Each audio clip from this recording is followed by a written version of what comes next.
1994. The civil war had reduced the country to rubble. The Taliban emerged from this wreckage. They arrived in convoys of pickup trucks holding white flags high.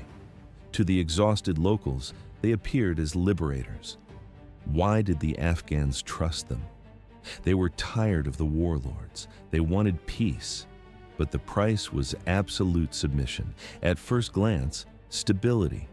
But in reality, a totalitarian cage. The new laws were not written on paper. They were enforced with steel cables and rifles. Music vanished from the airwaves. Television sets were smashed in the streets. Women bore the heaviest burden. They disappeared beneath heavy blue burqas. Schools bolted their doors. The religious police patrolled the markets, listening for the sound of female laughter. It was forbidden. The footage shows men with sticks beating women on the sidewalk. The world saw these images on the evening news. Diplomats issued condemnations, but no soldiers came to help. The nightmare had just begun, 1979. That was the year the ground shook in Central Asia.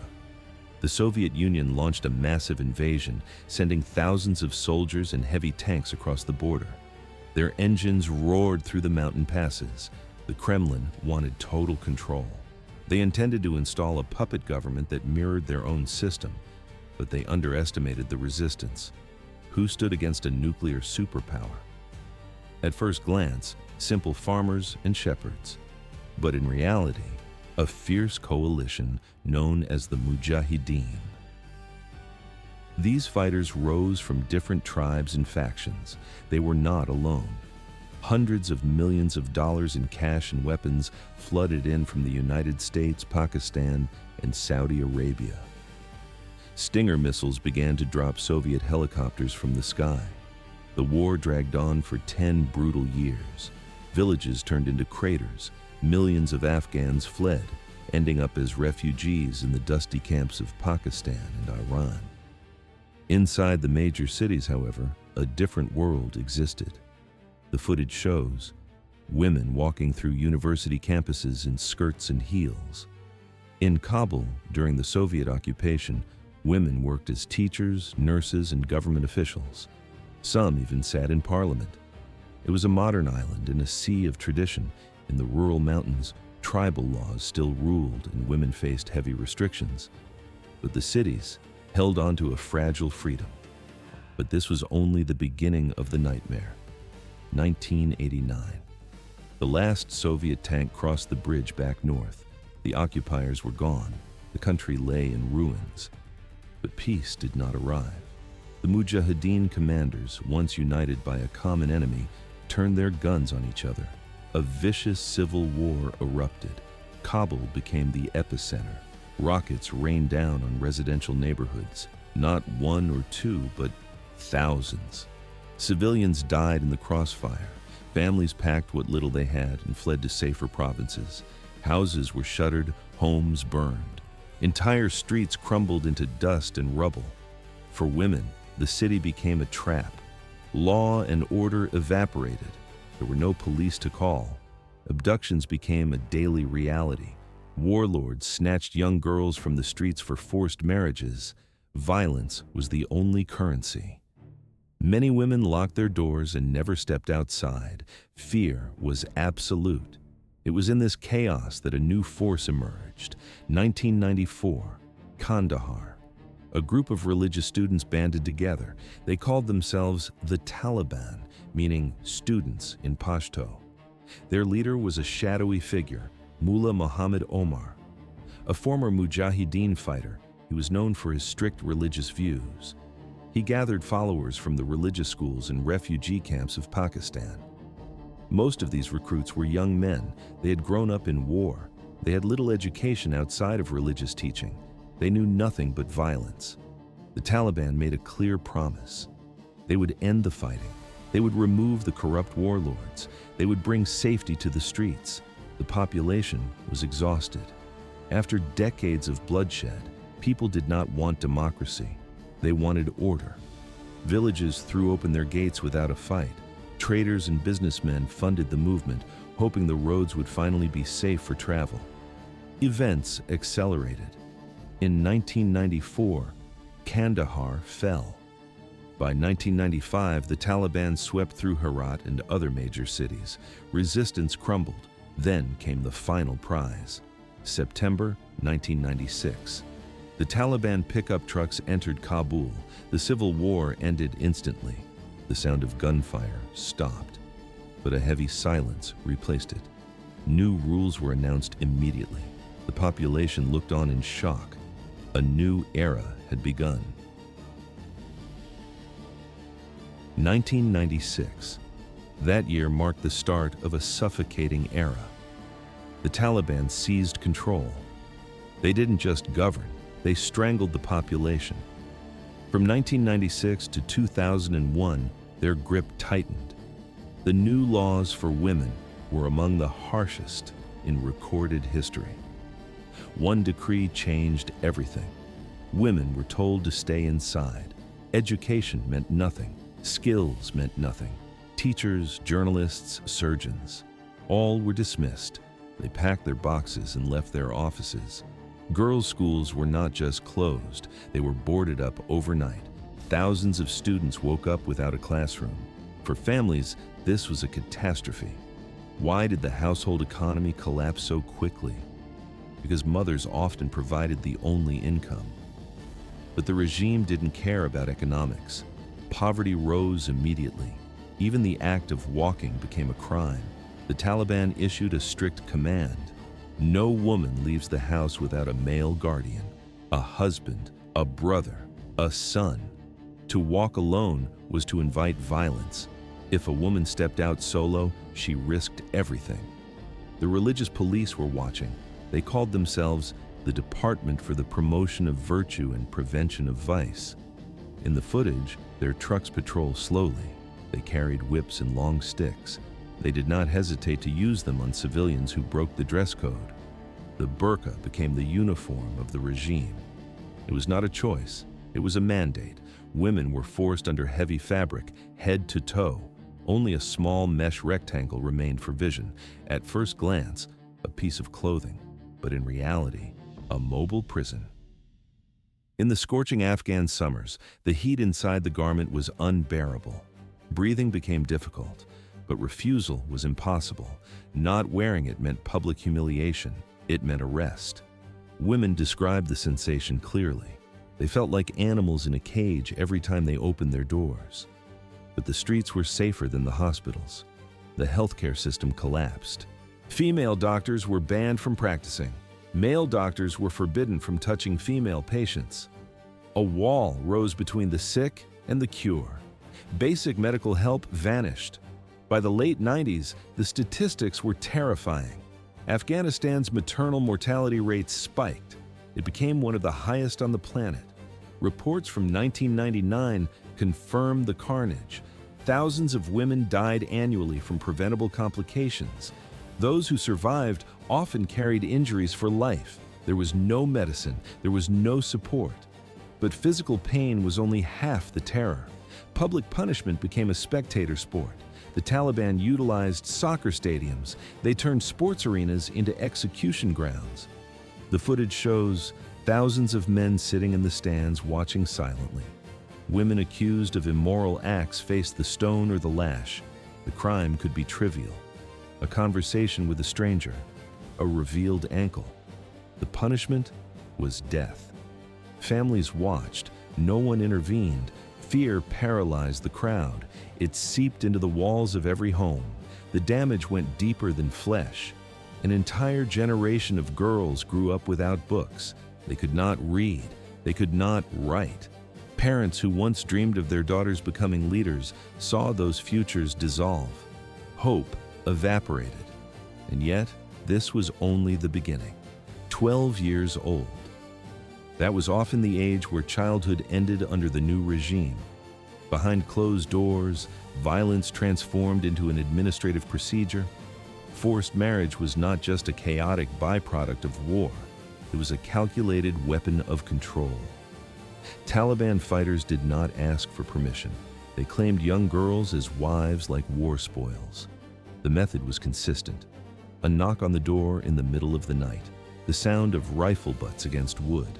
The demand was immediate. Families had no leverage. Why did fathers agree to give up their daughters? Resistance seemed the moral choice, but the threat of death was absolute. Parents faced a horrific calculation: hand over one child to a fighter, or watch the entire family line up against a wall. To save the majority, the minority was sacrificed. For widows, the trap was even tighter. Years of conflict had killed thousands of husbands. These women were left alone with children to feed, but the law forbade them from working. No employment meant no income. No income meant starvation. The regime offered a grim ultimatum: marry a fighter to receive rations. Many submitted to these forced unions. Those who refused faced the streets. The footage captures the consequences clearly. In Kabul, the sidewalks are lined with figures in blue burqas. They sit motionless in the dust. They hold out empty hands for bread. Begging became a tragic epidemic.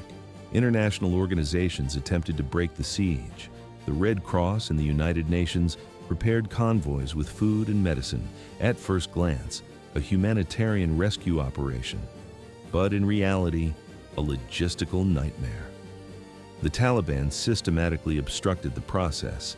If a relief program targeted women, it was blocked. Checkpoints turned trucks away, supplies remained locked in warehouses. But this was only the beginning. Charities that operated in the shadows faced direct assaults.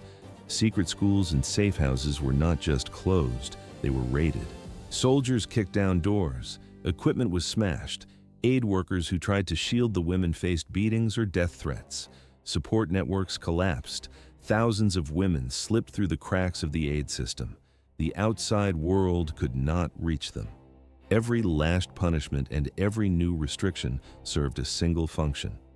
The goal was total erasure. September 11th, 2001. On that day, the mechanism of history shifted gears. The United States suffered a catastrophic attack by Al-Qaeda, a terrorist group sheltered by the Taliban in Afghanistan. Nearly 3,000 people died in New York, Washington, and Pennsylvania. The response was immediate. The U.S. and its allies launched a military campaign. They demanded the handover of Al-Qaeda leaders. The Taliban refused. By October 2001, the sky over Afghanistan filled with aircraft. Airstrikes began. Ground operations followed. Why did the regime collapse so quickly? They projected strength to the world, but their control was brittle. Within weeks, Taliban defenses crumbled. In November, Kabul fell. By December, the fighters had fled. They retreated into the mountains or crossed the border into Pakistan. For Afghan women, the change was physical. It was like a heavy iron door finally opening after years of total darkness. Suddenly, girls were allowed to return to schools. These institutions had been shut for almost 5 years. Families who had hidden their daughters in basements out of fear now sent them back to the classrooms. By early 2002, hundreds of schools reopened. Girls filled the seats once again. The footage shows a child's hand gripping a pencil. For many, it is the first time they have ever held a book. Workplaces also began to transform. Women who had once been teachers, doctors, and aid workers slowly returned to their posts. Female journalists appeared on television screens. They reported the news and hosted programs. Under the Taliban, this was a crime. Now it was reality. Women joined humanitarian efforts, working with international organizations that rushed in to rebuild the country. But this was only the beginning. Political changes followed the social shift. In 2004, Afghanistan adopted a new constitution. It promised equal rights for men and women. At first glance, just ink on paper. But in reality, a legal revolution. For the first time in years, women were recognized as citizens. They had a full right to participate in public life. This was a turning point. Women started running for parliament. Some won seats. They became representatives of their communities. Others were appointed to government positions. It was a historic shift in a country where females had once been completely silenced. Laws were introduced to protect women from abuse. In 2009, The elimination of violence against women law was put in place. It made practices like forced marriage, child marriage, and domestic violence illegal. This gave many women hope.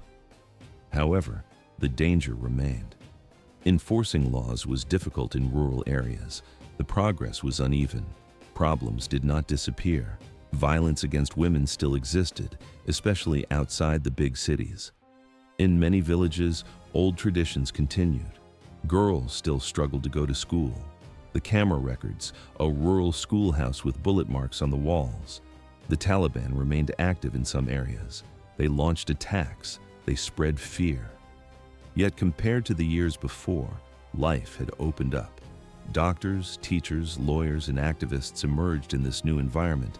Women like Fawzia Koofi and Malala Hoya became well-known voices in Afghan politics.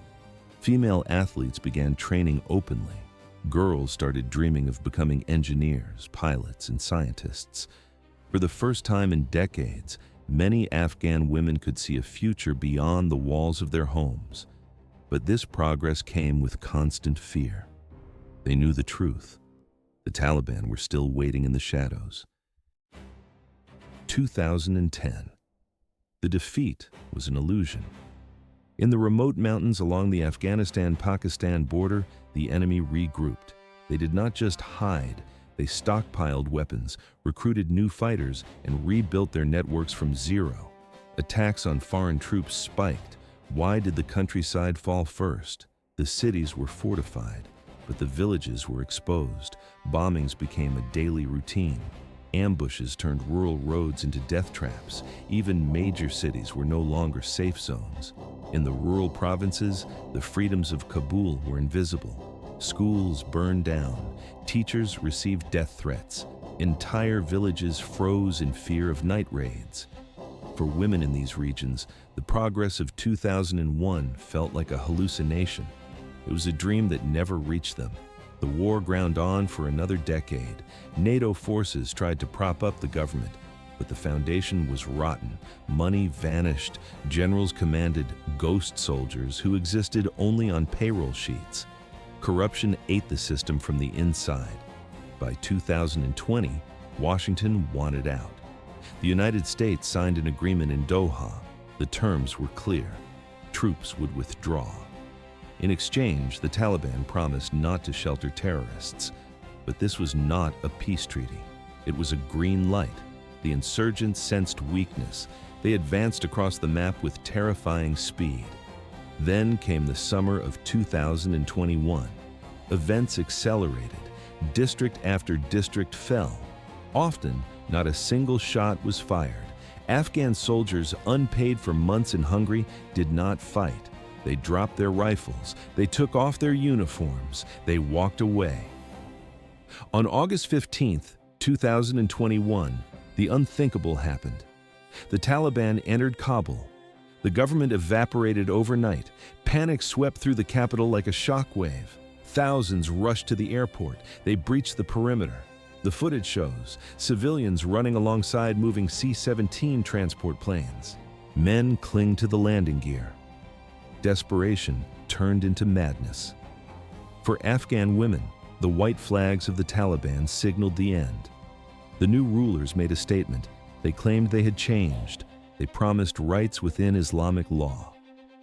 At first glance, a moderate stance, but in reality, a total lie.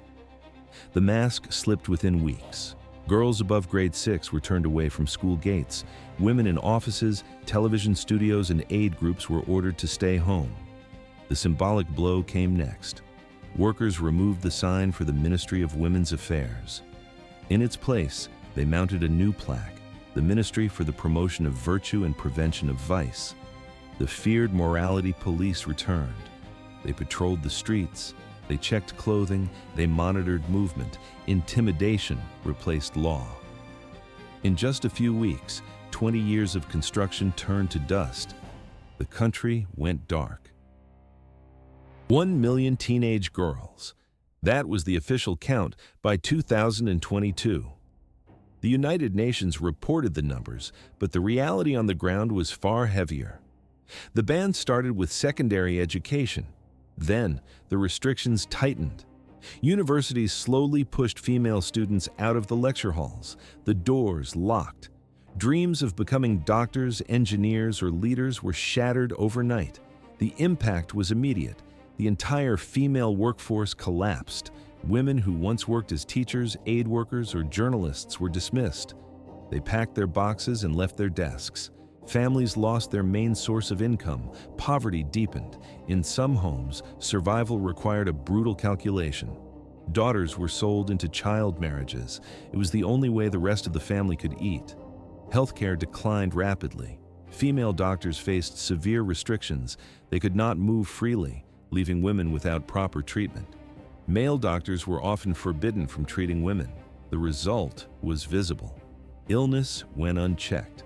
Cases of depression and suicide among young Afghan women began to rise sharply. What made the situation worse? It wasn't just the restrictions. It was the silence.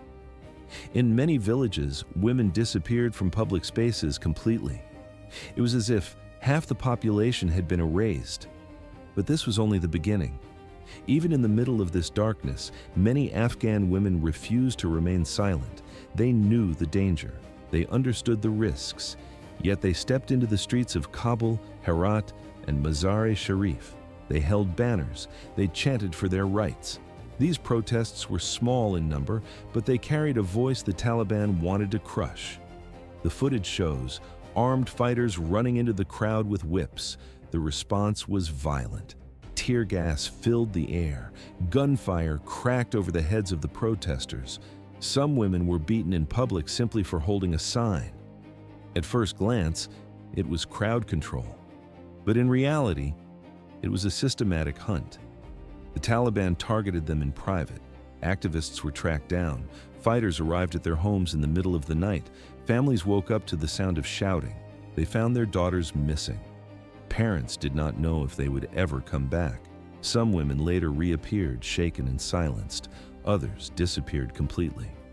There was no turning back.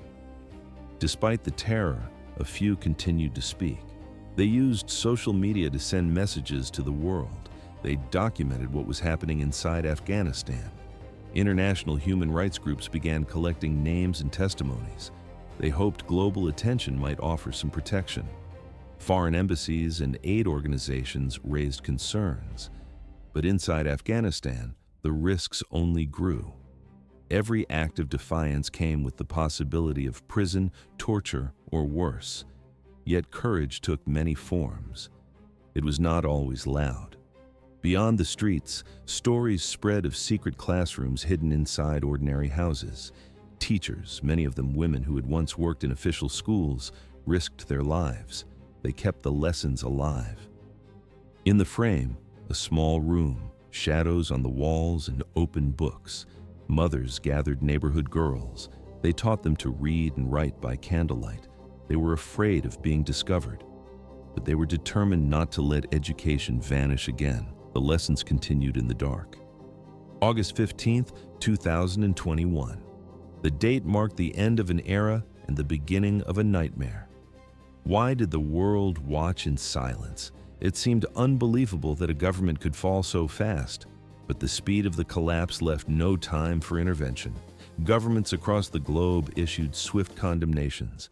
Embassies burned their documents and evacuated their staff. Almost no nation granted official recognition to the new regime.